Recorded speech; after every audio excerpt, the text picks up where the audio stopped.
Welcome all. Today we will see DC and AC amplifiers. So operational amplifier having DC input and AC input.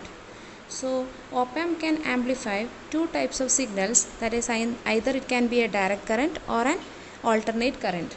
So in a DC amplifier, the output signal changes in response to the change in its DC input level. So how the DC input voltage is changing, accordingly the output voltage will change in a DC amplifier. This DC amplifier can be either in inverting configuration, non-inverting configuration or differential configuration. What do you mean by inverting configuration? Inverting means the input signal will be given to the inverting terminal. Non-inverting means the input signal will be given to the non-inverting terminal. In the case of differential, there will be two signals given both to the inverting and non-inverting terminal. So the gain will be, or the output voltage VO will be the gain into VID. VID is nothing but the difference between the input and output. That will be minus RF by RI into VID. So we know that there are certain parameters associated with an operational amplifier like output offset voltage. What do I mean by output offset voltage? Output offset voltage is nothing but the actual value of the output voltage when the inputs of an op-amp are 0. When the input of an op-amp is 0, what is the output voltage? That is known as actual output voltage. That is known as output offset voltage. When the inputs are 0, what is the output voltage? That is known as output offset voltage. So that has to be 0. So for an op-amp that does not have that particular internal offset nulling circuitry, we have to use external offset nulling circuitry. So you can see here, to reduce the output offset voltage to 0, thereby improving the accuracy of a DC amplifier, offset null circuitry has to be implemented along with the operational amplifier circuit. So for the op-amp that does not have offset null capability, external offset compensating network should be used. Otherwise, high precision op-amps like MUA741, which have smaller offset and drift, has to be used. So we can see now the DC amplifier under inverting, non-inverting and differential configuration having offset null circuitry with them.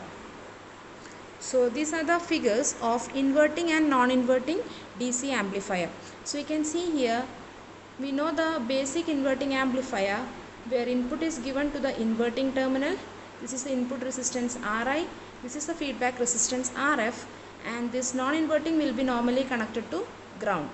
But this circuit is one which have offset null circuitry. That means there is a certain things is extra added with the circuit that will make the output offset voltage 0. That can be seen here. The non-inverting terminal which has to be grounded, there we have connected one resistance ROM. ROM means offset minimizing resistor. Offset minimizing resistor, which is nothing but the parallel combination of R1 and RF, or Ri and RF. There is also one more circuitry, that is pin number 1 is connected to pin number 5 through a port of 10K. Pin number 1 is connected to minus VEE through pin number 1 is connected to pin number 5 through a port of 10K, and this 10K, this value is connected to this negative terminal minus VEE. So this is the offset null circuitry included in the non-inverting and inverting DC amplifier. So this much is the offset null circuitry in both the case. Okay, so this is the inverting DC amplifier because inverting input is given to the inverting terminal. So same way, RL is a load resistance, output will be minus RF by RI, that is the gain of the inverting amplifier, into input DC voltage Vin. So the input is a DC signal here. So this is inverting DC amplifier. Next is non-inverting DC amplifier. Here the input should be given to the non-inverting terminal. Input is given to the non-inverting terminal through the offset minimizing resistor ROM, which is nothing but Ri parallel RF. And this is the non-inverting amplifier circuit plus the offset minimizing circuit where pin number 1 is connected to pin number 5 through a port of 10K. RL is the load resistance, and we know the gain of a non-inverting amplifier is 1 plus Ri by Rf. So VO is equal to 1 plus Ri by Rf into V in. Just simple circuit, same circuit which we studied earlier, plus offset null circuitry. So this is the differential DC amplifier. As I told, in a differential amplifier, the input will be given to both inverting and non-inverting terminal. Input Vx is given to the inverting terminal and input Vy is given to the non-inverting terminal. And this is the input resistance Ri, feedback resistance Rf, and we have here one resistor which is R2 which is same as R1, and here R3 which is same as Rf. This can be replaced by a single circuit which is nothing but ROM, single resistor which is nothing but ROM, that is offset minimizing resistor. And we have the offset null circuitry here, pin number 1 connected with pin number 5 through the port of 10K. This is the load resistance RL. So here the output voltage of a differential amplifier is nothing but VID, that is difference between the input voltage Vx and Vy, Vx minus Vi into minus Rf by R1 or Ri, that is the gain of a differential amplifier is same as gain of the inverting amplifier, that is minus Rf by Ri. So the output voltage Vo is equal to A into VID. A is nothing but minus Rf by Ri, and VID is voltage at the inverting terminal minus voltage at the non-inverting terminal. VID is equal to Vx minus Vy. So this is the output expression of a differential DC amplifier. So same non-inverting, inverting and differential amplifier added with the offset null circuitry. So here one more in textbook, page number 192, you can see 3 more circuit, that is inverting, non-inverting and differential DC amplifier with external offset voltage compensating network. For the circuit which does not have offset null circuitry, as we explained earlier, there is one more circuit with external offset voltage compensating network that you just go through. It's there in page number 192. Next is AC amplifier. So in the previous case we have explained that the input is a DC source. Input is DC source. So according to the input DC source, output will be obtaining for the inverting, non-inverting and differential amplifier. Now we are speaking about AC amplifier. So if the input is AC signal, it can be named as AC amplifier. So the same circuit which we explained earlier can be used as an AC amplifier, just replacing the DC source.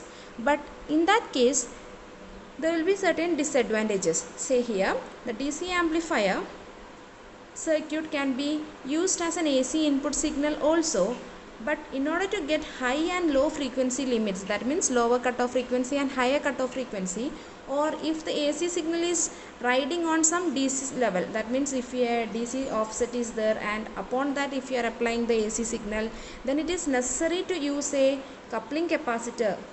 It is necessary to use AC amplifier with coupling capacitor. So the previous circuit can be used by replacing the DC source with an AC source and plus adding a coupling capacitor at the input. So why we have to use the coupling capacitor? An example is mentioned here. In the case of an audio receiver system, due to multiple stages of amplification, we have large number of stages of amplification in a audio speaker or audio receiver system. So when the output is transferring from one stage to another, there will be certain DC level introduced to the signal. So due to the thermal drift or the component tolerances and variation in DC level is produced. So each and every time this DC signal also will get amplified.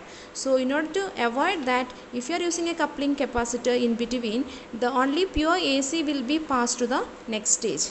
So we are using a coupling capacitor in between the stages. To prevent the amplification of these DC levels, coupling capacitors are used between the stages. So now we will see the circuit diagram of an AC amplifier in inverting and non-inverting mode. So you can see the same circuit which you have seen earlier. See here. This is the inverting AC amplifier. Inverting AC amplifier consists of input AC signal applied to the inverting terminal. Ri is the input resistance. Rf is the feedback resistance. We have a resistance here which is notated by Rin, that is same as Ro. That means this input resistance which we have mentioned here is actually the output resistance of the previous stage. In a multi-stages of amplifier, if this is the second stage amplifier, if this is the second stage, this R in is nothing but RO, that means output resistance of the first stage. Okay, so that is this Rin is the output resistance of the first stage and Ci is the input coupling capacitor. And this one, as we told, it's the offset null circuitry. ROM is the offset minimizing resistor, and here we have the offset nulling circuit. Output is nothing but inverting amplifier gain, that is minus RF by Ri into input voltage Vin. Okay, same as here you can see the non-inverting AC amplifier.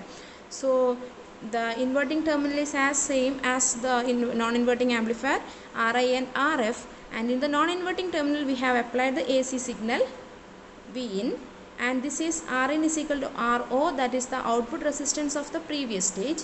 Ci is the coupling capacitor. ROM is nothing but the offset minimizing resistor whose value is R1 parallel Rf, and we have here the offset null circuitry also, and the output voltage is nothing but gain of the non-inverting amplifier, that is 1 plus Rf by Ri into Vin, AC signal applied to the non-inverting terminal. The coupling capacitor not only blocks DC voltage but also sets the lower cutoff frequency or frequency limit. We have seen this under module 2 and all. So what is the lower cutoff frequency equation? Fc is equal to 1 by 2 pi Rc, right? So at the input you can see what are the parallel resistance, what are the resistance present at the input. We have this Ro and the input resistance with feedback Rif, input resistance with feedback Rif and this Ro.